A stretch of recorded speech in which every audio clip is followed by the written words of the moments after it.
Let's pray. Heavenly Father, help us take a deep breath in Jesus' name. Amen.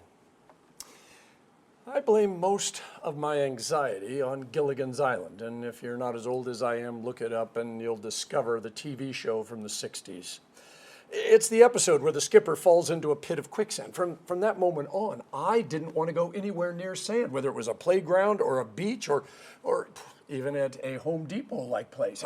How were you supposed to know the difference between regular sand and quicksand? Because according to Gilligan's Island, it could have been anywhere. That was only one of my many childhood traumas created by that show. I don't have time to go into giant spiders, volcanoes, headhunters, and ghosts. Now, what really are the odds of getting stuck in quicksand? Well, there have only been a few reported cases over the past 100 years, and granted, it's possible that there were millions who, and nobody ever found them, but I doubt it. And by the way, the few who died didn't die from the quicksand, but from other things. You can look it up. I can't believe Gilligan and the skipper lied to me. It's called irrational fear. And it takes different forms in different people. It's like when all of a sudden we hear that there might be a hurricane coming or a dock workers strike or maybe it's tariffs and everybody runs and buys all the rice and the Spam that they can possibly buy. Oh, and don't forget the toilet paper.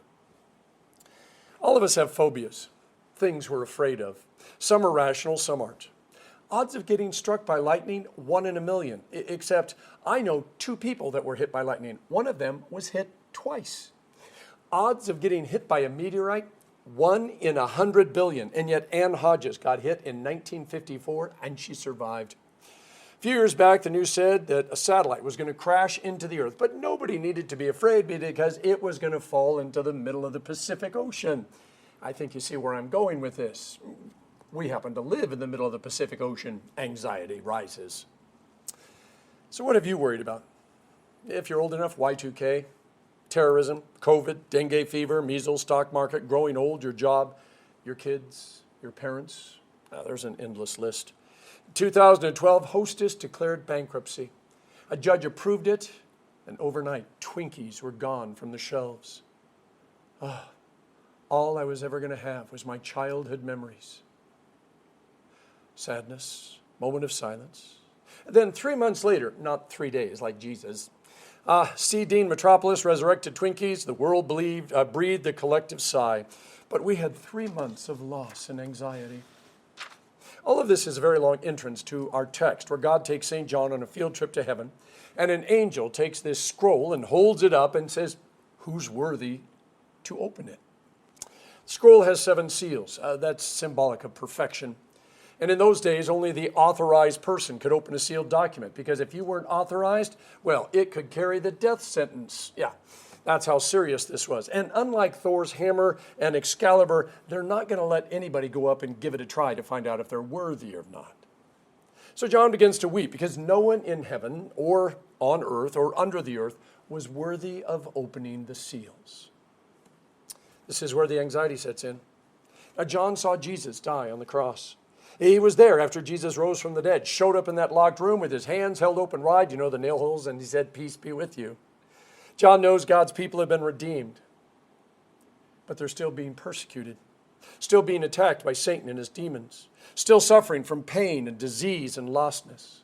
Now, God's people have been waiting for the full redemption, and John knows this scroll tells that story, and he really, really, really needs to know what it says. So do you remember June 2nd, 1999? I do.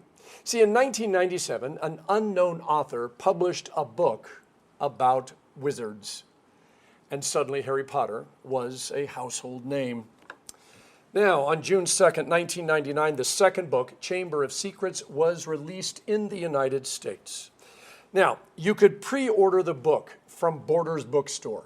Yeah, in White Kelly. That was the closest one to us. And my daughter Molly said, Daddy, please, can we go? And I said, yes. Now, when you ordered, you were given a number. After midnight, they began calling the numbers. 1, 2, 3. Yeah, we were 345. The place was packed. Many, by the way, were in costume. I found a quiet aisle and just sat down and started to read until our number was called, which was about 2 a.m. Yeah, we got the book. By the time we got to the car, my daughter was already reading. I went to sleep. When I woke up the next day, she was still reading, and she was done before lunch. And then she turned and she said, the next book comes out in September. Can we do the midnight release again? Now, if people were willing to give up sleep for Harry Potter, you can see why John is weeping over the book that is right there in front of him. He knows how important it is. He knows he's not worthy. He knows the angels and the archangels and none of the company of heaven are worthy. But someone has to be so that God's people can know how the story ends. So when the angel asked who is worthy to break the seal and open the scroll, it seems like a slam dunk in the post-Easter world. You hear the drum roll and the drum just keeps on rolling and all the angels are staring right at John. And there's this really uncomfortable silence, except of course for the drum roll. And John starts crying. It says, no one in the heavens or under the earth was found to be worthy. It's story time. And no one showed up to read stories. Do you remember the difference between temptation and testing?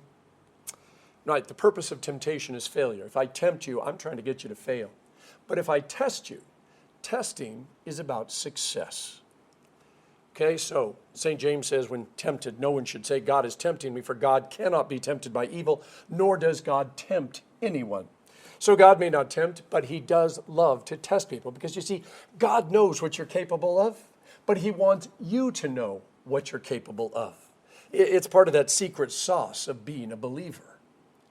I hated tests in school, mostly because I didn't understand the causality between not studying and poor grades. I always blamed the teacher, or I came up with an excuse that involved butterflies or not getting enough sleep, or I had a million of them.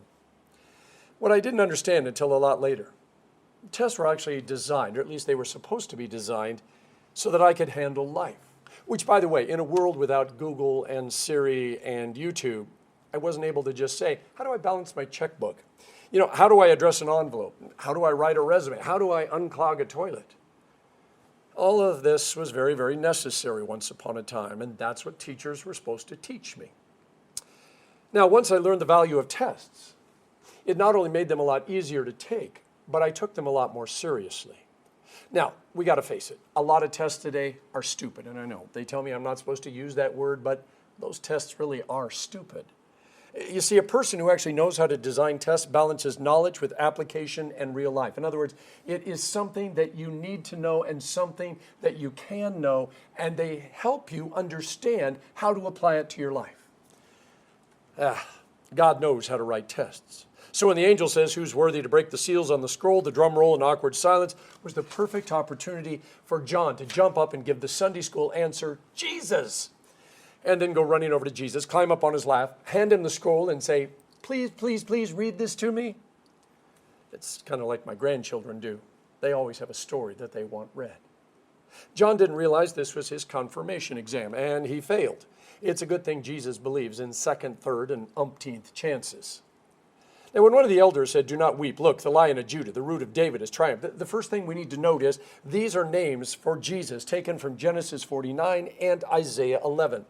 You see, the heavenly host is trying to tie the Old Testament, one side of the scroll, to the New Testament, the other side of the scroll.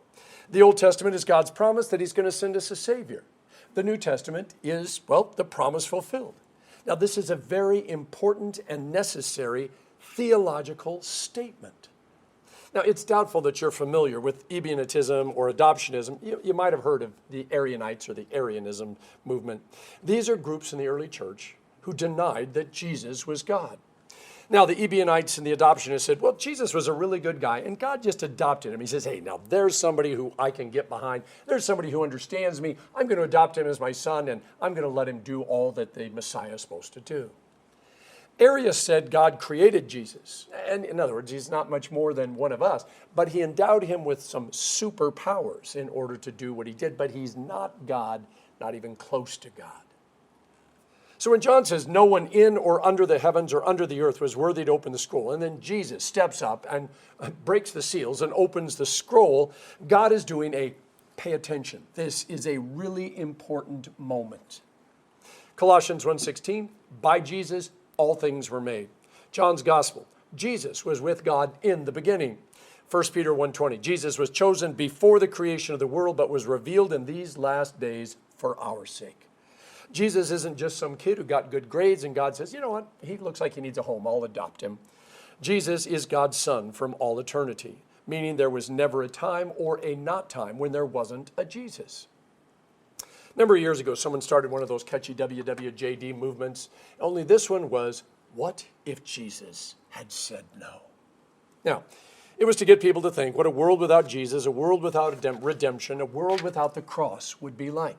Now, as long as you only stay in that make-believe moment of anxiety and fear for a moment to reflect, you're fine. But anxiety and fear are like a drug. They get us addicted to worrying, and it's hard to stop. Have you ever spent the night worrying about if you were really saved? I mean, you have Ephesians 2 and John 3:16 memorized, you go to church, you give an offering. Now, you may not be the perfect Christian, but you really do love Jesus. Now, so why is this nibbling doubt in the back of your mind that says you haven't done enough? It's because Satan loves to tempt you.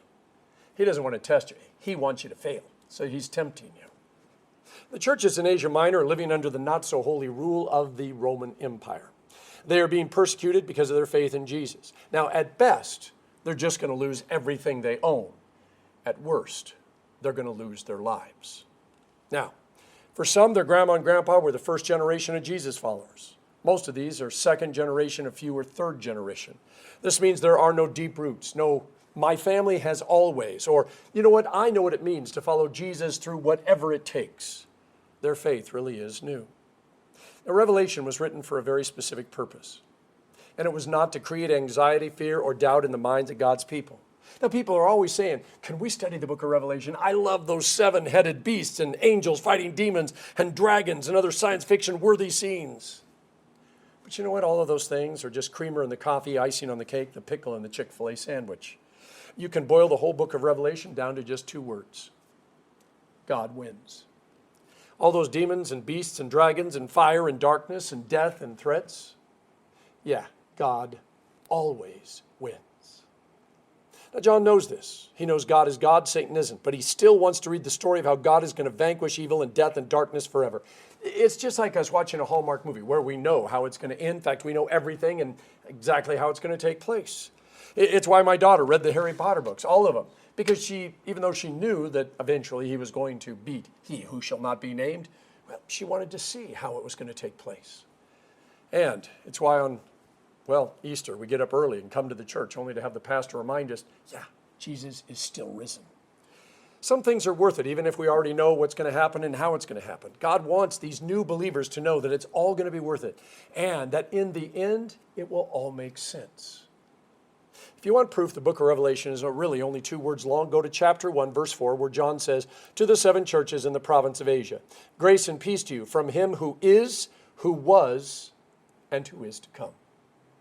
Those words should lower your blood pressure, reduce your heart rate, and allow you to take a deep breath. Being people of faith, we are living in the midst of a story, a beautiful story, but a beautiful story that still has twists and turns, and yes, Virginia, there are dragons and 7-headed beasts. But no matter how dark or scary the story gets, the last page is already written, and on that page it says, and the people of God lived happily ever after. Now, the stories in the news, the pain and hurt in our community, they fill our phones, our TVs, our computers, and our lives 24 hours a day. All of those we will never forget moments, they get pretty quickly forgotten because there's more stories that replace more stories that replace more stories, and there's so many we can't even keep track of them. This is why we are thankful Jesus was worthy to break the seals and open the scroll. We know how it all ends. And in the end, all of those yucky, scary, anxious stories get forgotten because the only thing left is God's love. Looking back at the anxious moments in my life and looking ahead, because I know that I've got a few more yet to come, I see the almighty, loving, forgiving hand of God. And that's what sustains me. Because every time I sit down and say, God, tell me a story, he says, I'm going to tell you a story that's got a beautiful, happy ending. God spoke everything into creation. He breathed, life into dust, and it became us. He brought water from a rock and bread from heaven to care for his people. He led his people out of slavery. He spoke through wild prophets and questionable women. He broke our hearts like only a tiny baby could at Christmas. He cried at a friend's tomb. He ate with all the wrong people. He wouldn't shut up about forgiveness and grace. He died to save us, and then he rose again to give us hope. And today he reads a story to us. This is the God who defeated death and who is making sure there is a place with our name on it in heaven. So when the time comes, we get to go home where all of the pain and anxiety and hurt and loss will never be able to touch us again. This God is deeply braided into our life and lives. When the world tells us stories that are meant to scare us and cause us to lose sleep and make us angry, we get to tell them that there is a scroll written on both sides, and somewhere on the scroll is our name and a room number in heaven and the words, "They lived happily ever after because of Jesus." Our story is a sacred story, rooted in the past, held for us in the future till we get there, and it's holding us together in the present. So watching Gilligan's Island as a kid, it didn't take long to realize that by the end of the show, everything was going to be okay. Now, there was going to be another challenge next week, but the skipper or Gilligan or the professor would figure it out. It's not a bad lesson to learn, especially since I know that I can trust Jesus a lot more than I can trust the passengers and crew of the SS Minnow. That is where I learned to let go of my anxiety. Not because of the skipper and Gilligan, but because of Jesus.